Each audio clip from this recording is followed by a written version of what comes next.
बहुत साल पहले की बात है। लक्ष्मी नगर में एक बहुत बड़ा जंगल हुआ करता था। उस जंगल में शेर खान नाम का एक शेर रहता था। वह जंगल का राजा था। उसके शासन काल में जंगल के सभी जानवर सुखी और शांति से रहते थे। यदि जंगल में कोई भी जानवर गलत काम करता तो शेर खान उसे दंड देते थे। वह कमजोर जानवरों की रक्षा भी करते थे। एक दिन शेर खान अपनी गुफा के सामने बैठे थे। तभी उसका दोस्त भालू उसके पास आया। फिर दोनों दोस्त मिलकर जंगल और जंगल के जानवरों के बारे में आलोचना करने लगे। मैं इस जंगल का सबसे शक्तिशाली जानवर हूँ। मेरे सामने जंगल का कोई भी जानवर टिक नहीं सकता।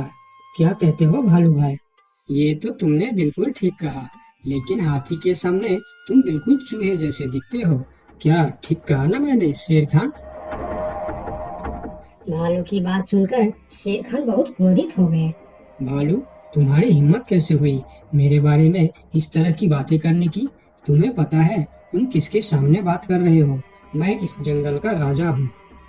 तुम मेरे दोस्त हो, इसीलिए तुम्हारे साथ मैं थोड़ा मजाक कर रहा था। तुम मेरे बात का बुरा मत मानना शेर खान। शेर खान नहीं, महाराज कहो महाराज। मैं इस जंगल का राजा हूँ, इसीलिए बाकी जानवरों की तरह तुम भी मुझे आज से महाराज कह के ही बुलाओगे। लेकिन शेर खान, हम दोनों दोस्त हैं, फिर भी तुम ऐसे क्यों बातें कर रहे हो? दोस्त है नहीं, दोस्त थे। आज से हमारी दोस्ती खत्म। आज के बाद मैं तुमसे कभी बात नहीं करूंगा। दोस्त कहकर मेरे सामने कभी मत आना। चले जाओ यहाँ से। अपने दोस्त का इस व्यवहार से भालू बहुत दुखी हुआ और वह वहां से चला गया। उसी जंगल में गोलू नाम का एक बंदर भी रहता था। वह दूसरों की चीज चुरा कर भाग जाता था। एक दिन गोलू की चोरी करते समय शेर खान के एक सिपाही के द्वारा पकड़ा जाता है और उसे शेर खान के सामने विचार के लिए लाया जाता है। गोलू को देखकर शेर खान कहते हैं, गोलू, तुम्हारी चोरी की किस्से जंगल के दूर दूर तक मशहूर है। तुम जानवरों के घर में ही नहीं, बल्कि मेरे दरबार में भी बहुत चीज चोरी की है। इसीलिए मैं तुम्हें पहाड़ से गिराकर मारने की सजा घोषित करता हूँ। आज से ठीक 2 महीना बाद तुम्हें पहाड़ से गिराकर मार दिया जाएगा। अपनी मौत की सजा सुनकर गोलू बहुत रोने लगा और बोला, महाराज, मैं अब कभी चोरी नहीं करूंगा। मुझे माफ कर दीजिए महाराज। मेरे घर में छोटे छोटे बच्चे हैं, मुझे छोड़ दीजिए महाराज। लेकिन शेर खान ने उसकी फरियाद नहीं सुना। तब एक सैनिक उसे ले जाकर जेल में बंद कर देता है।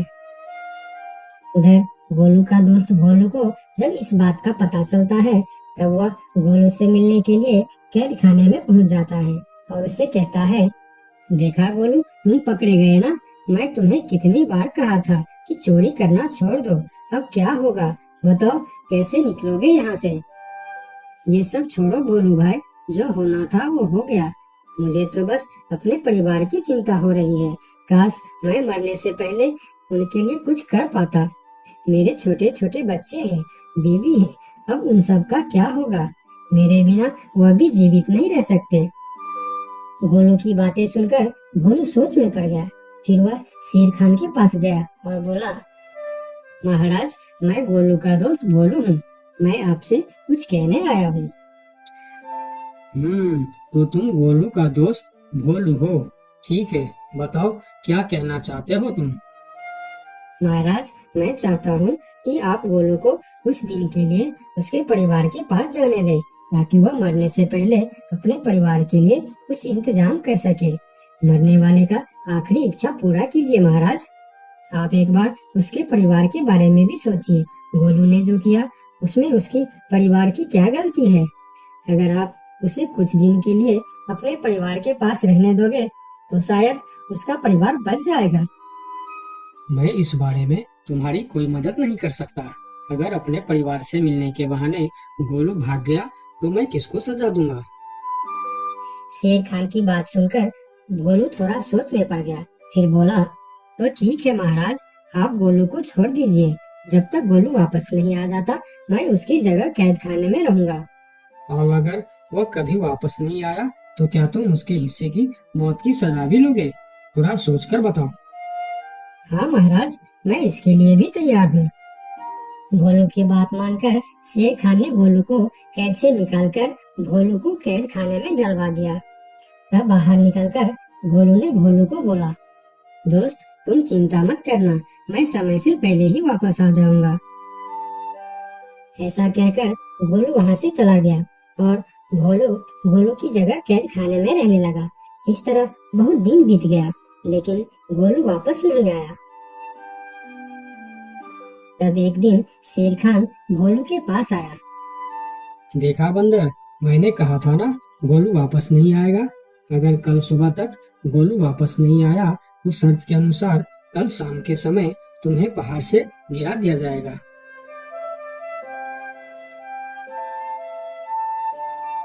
अगले दिन भी जब भोलू वापस नहीं आया, तब शेर खान और उनके सैनिक भोलू को लेकर पहाड़ के किनारे पर गए।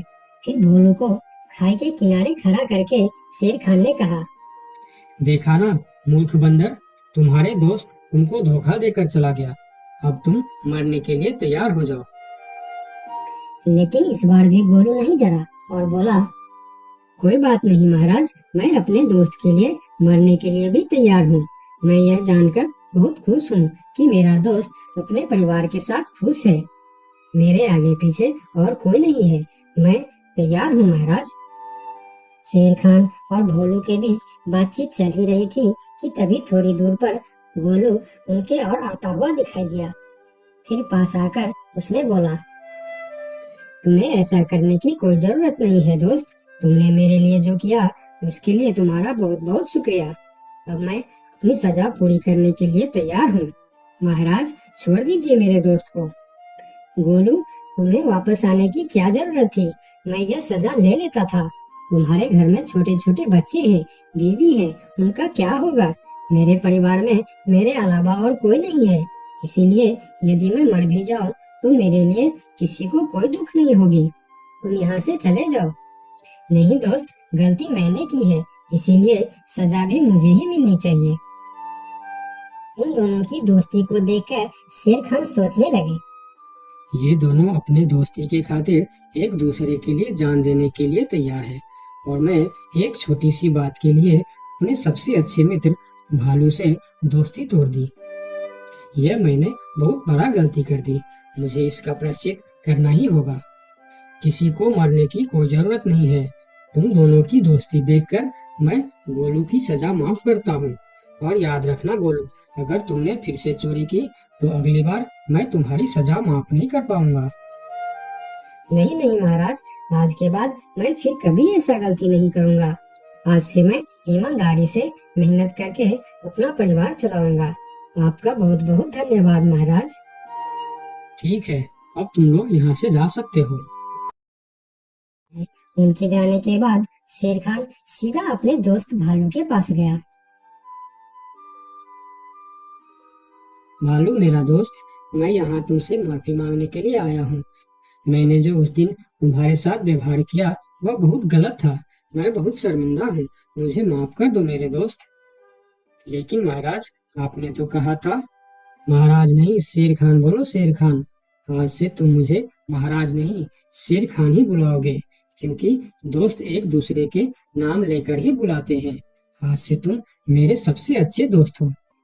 गोलू और भोलू की दोस्ती देखकर शेर खान को अपनी गलती का एहसास हुआ और उसने भालू से माफी मांगी और दोनों फिर से दोस्त बन गए। तो दोस्तों, इस कहानी से हमें यह सीख मिलता है कि कभी कभी दूसरे के अच्छाइयों को देखकर भी हम अच्छा बन जाते हैं। इसीलिए हमें हमेशा अच्छे लोगों के साथ ही दोस्ती रखनी चाहिए और अच्छे अच्छे काम भी करने चाहिए। आपका बहुत बहुत धन्यवाद।